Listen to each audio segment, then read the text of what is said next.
Hey guys, welcome to a new video. This is the second part of my RPG game. Due to personal reasons I wasn't able to do a lot of work, but I've had a fair bit of work done. Also, I'm gonna work a little less on the game because there's actually a place I really want to work in this vacation.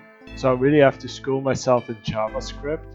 So I'm gonna spend a little bit more time learning JavaScript over making my game. Of course, I'm gonna spend a lot of time on my game. Well, also spend time learning JavaScript, and that's probably less time for my game. Also, I didn't really put a lot of animation parts into the video because it was a really frustrating process, and I didn't even record it because it was just so boring and took so much time and repeating and fixing stuff. It was horrible overall, but I almost have it done, so that's awesome. Alright, let's go to the video.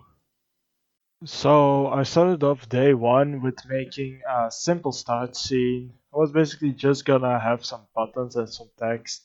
I still don't have a great good title, so I decided to go with RPG again because I don't know how to name it.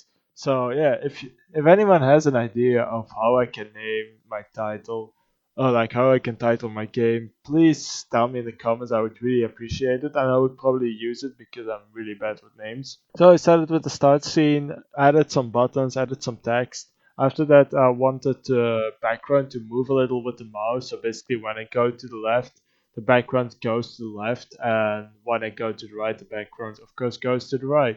I wanted to do it a little smoother, but I just don't really feel like going in depth into it right now because there's a lot more to do besides just having the start scene running.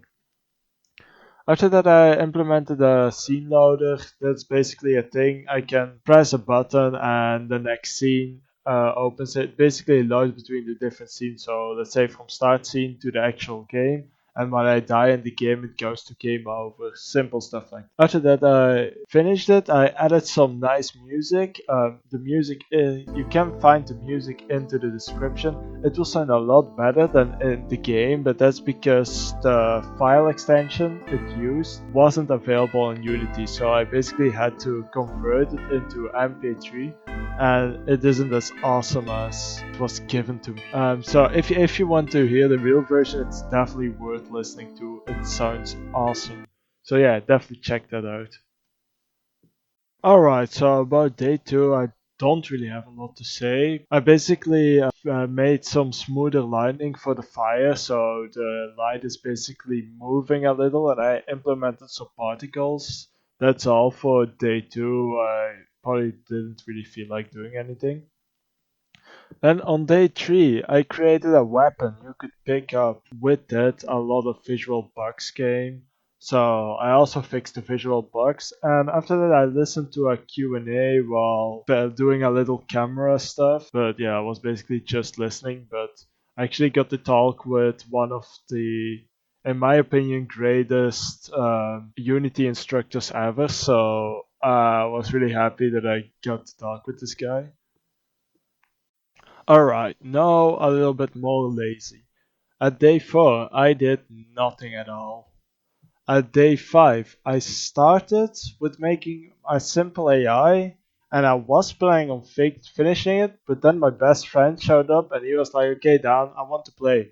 So I was like, okay, let's play. Fast forward to day 6. I developed my first chicken AI. I made a separate config file that will basically be used to actually configure all the AI stuff, and I can then add other scripts to the config to basically create my perfect AI. I can choose to basically say, okay, this one is aggressive AI. So what will happen is that the aggressive AI will attack you, and I can make a separate script for that.